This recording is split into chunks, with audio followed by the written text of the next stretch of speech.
ज्योतिष गुरु इस साप्ताहिक एपिसोड में धनु और मकर का अब आया है नंबर। तो कैसे देखते हैं आप इनके अगले 7 दिनों को, क्या है खास इनके लिए?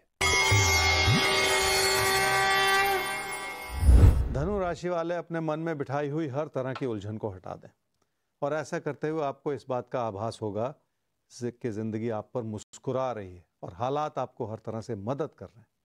इस अच्छाई को इस रूप से भी समझें कि निजी जीवन की खुशियां बनी रहें तो इंसान जिंदगी की बहुत सारी चीज़ों को सहजता से संभाल पाता। क्या करना चाहिए इस सप्ताह में? लोगों को बेहतर तरीके से समझने के लिए अपने मन में बिठाई हुई कड़वाहट को हटाना होगा। अगर पहले मन परेशान रहा है तो उन परेशानियों को भूलकर ही आपको रिश्तों को नई नज़र से देखने की जरूरत पड़ेगी और इस प्रयास को करना आसान है। आप कोशिश करके तो देखिए। क्या न करें इस सप्ताह में? अपने विचारों को बार बार बदलते न चले जाएं और अपने मन में व्यर्थ की बातों को जगह न बनाने दें। मन में बिठाई हुई परेशानियों का कोई तोड़ नहीं होता, इसलिए कोई ऐसी गलती ना करें जिसका बुरा असर आपके रिश्तों पर व्यर्थ में पड़ता चला जाए। कामकाज की स्थिति ठीक है और उससे लाभ बना हुआ है और उस लाभ को बनाए रखने के लिए आपको अपनी जिम्मेदारियों को लगातार समझना होगा ताकि किसी भी वजह से आप अपने कदम पीछे ना हटाते चले जाएं। आर्थिक स्थिति इस वजह से ठीक है क्योंकि आमदनी बनी हुई है और इस वजह से भी ठीक है क्योंकि आप अपनी आमदनी का कुछ अंश अपनी बचत को बनाए रखने के लिए अलग करते चले जा रहे हैं। इसी से आपकी जिंदगी की समृद्धि बढ़ेगी और आपकी खुशियों में इजाफा होगा। मकर राशि वालों के लिए मेहनत करने का समय और मेहनत में नियमित हो जाने का समय। लोगों से मिलती हुई अच्छाई को समझना है तो अपने व्यवहार को और ज़्यादा विनम्र बना दें ताकि आपकी प्रेरणा में और ज़्यादा इजाफा होता चला जाए। पढ़ाई लिखाई में मेहनत करेंगे तो आपका भविष्य सुनिश्चित होता चला जाएगा और काम और कारोबार को बढ़ाने में मदद मिलती चली जाएगी।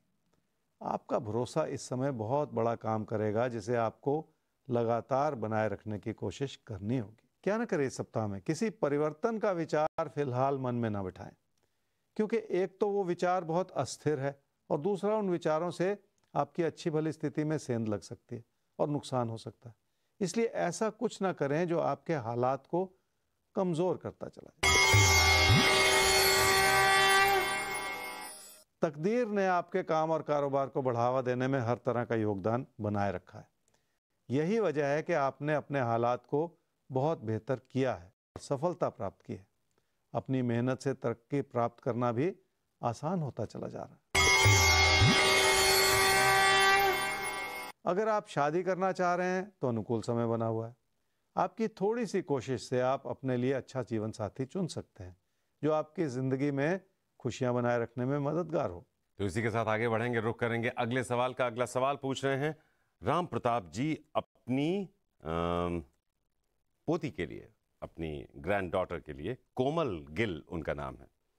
2/3/2004 खन्ना लुधियाना में उनका जन्म हुआ है, 6 बजे शाम को। मार्च में, आने वाले मार्च में आपकी जो ग्रैंड डॉटर हैं वो कनाडा जाना चाहती हैं पढ़ाई के मकसद से। उसकी तैयारी भी चल रही है। आप जानना चाहते हैं कि कनाडा में उनकी ज़िंदगी कैसी रहेगी, कनाडा जाना पढ़ाई के लिए उनके लिए कितना सही रहेगा। ज्योतिष गुरु, तो कैसा रहेगा इनके लिए कनाडा? एक दादा का अपनी ग्रैंड डॉटर के लिए सवाल है। राम प्रताप जी, आपने अपनी ग्रैंड डॉटर कोमल के बारे में पूछा, उसकी पढ़ाई को लेकर, उसके विदेश से जुड़ी संभावनाओं को लेकर। कोमल की कुंडली है जी सिंह लगन की और मिथुन राशि की। उसकी महादशा चल रही है जी शनि की और अंतर्दशा चल रही है शुक्र की सितंबर 2023 तक। आपने कहा कि अगले साल वो कनाडा जाना चाह रही है अपने आगे की पढ़ाई के लिए। अभी शायद वो स्कूल क्लास 12 पास कर रही होंगी अगले साल क्योंकि 18 साल की उम्र है। तो 2 पहलू हुए जिस ओर मुझे इस कुंडली को देखना, एक तो पढ़ाई और दूसरा विदेश का योग, और फिर उन दोनों में सफलता। तभी जाके कोई भी प्रयास जो है वो कारगर होता है कि आप इतनी एफर्ट भी करें, इतना खर्चा भी करें और उससे फिर कोई लाभ भी होना चाहिए उसी से जुड़ा हुआ। तो पहली बात पढ़ाई की ओर देखें तो पढ़ाई में उतना मन नहीं और आगे चल के मन और भी भटक रहा। तो यहाँ पर एक बहुत बड़ा मार्गदर्शन जुड़ जाता है जी कि जिस लक्ष्य को लेके विदेश जाना चाह रही है आपकी पोती, क्या वो लक्ष्य पूरा हो रहा है? क्योंकि पढ़ाई में तो उतना मन नहीं।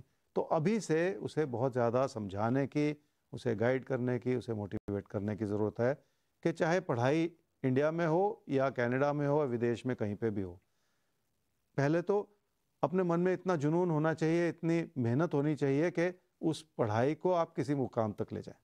और अगर आधे अधूरे मन से ही पढ़ाई होती रहे तो फिर उसका कोई फ़ायदा नहीं। तो यहाँ पर पहला मार्गदर्शन मिला। दूसरी बात, विदेश से जुड़ी आपने बात कही। विदेश का योग इस समय बहुत अच्छा नहीं। तो जब ये दोनों चीज़ों को जोड़ के मैं देख रहा हूँ तो मुझे ऐसा आभास हो रहा है कि ग्रेजुएशन की स्टडीज़ इंडिया में भी की जा सकती हैं, आगे जाके फिर विदेश का सोचा जा सकता है, और अभी उसका समय आया नहीं। तो ऐसा ही आपको पहले तो विचार बनाना पड़ेगा, लेकिन इस दौरान आपको कोमल को बहुत ज़्यादा मोटिवेट करना होगा कि वो पढ़ाई में बहुत ज़्यादा मन लगाएं और सक्षम हो जाएं इतना कि आगे जाके वो फिर विदेश जाएं और फिर अपना कैरियर बना पाएं, आगे की पढ़ाई कर पाएं, हायर स्टडीज़ के लिए जाएं। वो सारी बातें बात की। तो कोमल के लिए बेहतर यही है कि वो ग्रेजुएशन देश से ही करें, क्योंकि विदेश जाकर पढ़ना, वहाँ सेटल होना और उसकी जो एक तैयारी होनी चाहिए वो अभी नहीं है। तो उनको सबसे पहले अपनी पढ़ाई पर ध्यान देना है, आपको उन्हें मोटिवेट करना है। ग्रेजुएशन यहाँ से करने के बाद वो जा सकती हैं, तब तक शायद वो पूरी तरह से मैच्योर हो चुकी होंगी कि विदेश जाकर वहाँ की पढ़ाई का पूरा फ़ायदा उठा सकें और वहाँ के माहौल में भी रम सकें। खैर, आगे बढ़ते हैं और एक बार फिर से अपने साप्ताहिक एपिसोड में घुमाते हैं भाग्य चक्र महाशय को और देखते हैं कि अब वो किसके लिए करते हैं इशारा अगले 7 दिनों का। तो आइए।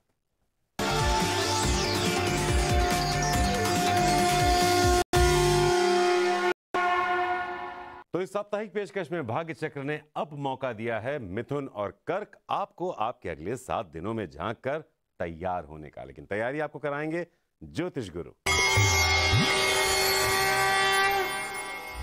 मिथुन राशि वालों का काम और कारोबार में मन लगा रहेगा तो सफलता भी सुनिश्चित होती चली जाएगी।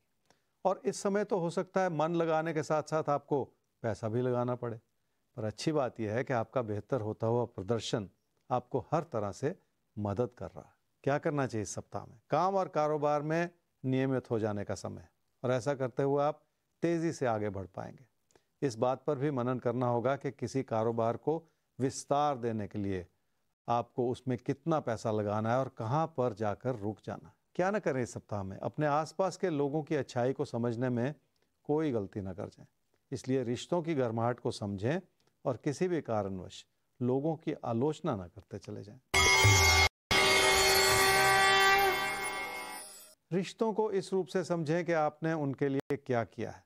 सिर्फ लोगों से उम्मीदें लगाते चले जाने से बचें और अपनी जिम्मेदारियों को समझें ताकि आपसी तालमेल बेहतर होता चला जाए।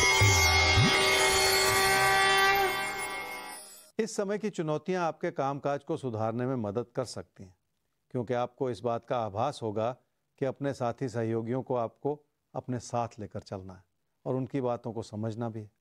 अपने प्रदर्शन को बेहतर करने के लिए भी आप अपनी चुनौतियों से बहुत कुछ सीख पाएंगे।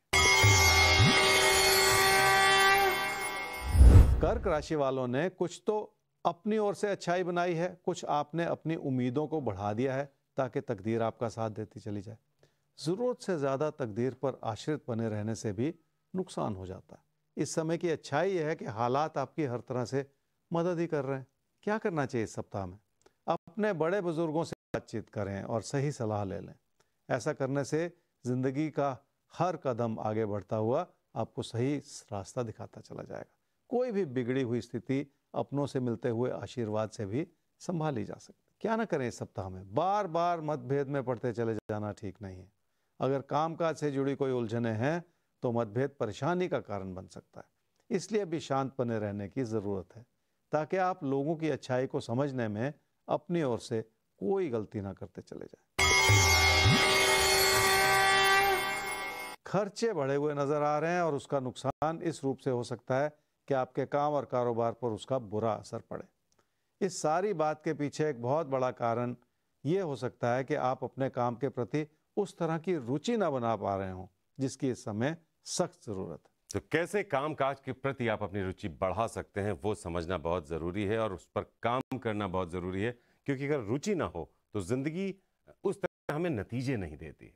तो बस यही छोटी छोटी बातें हैं जो ज्योतिष गुरु आपको बताते हैं, और यही छोटी छोटी बातें जब अपने जीवन में हम उतारते हैं तो उनका असर एक बड़ी तस्वीर के तौर पर हमारे सामने निकल कर आता है।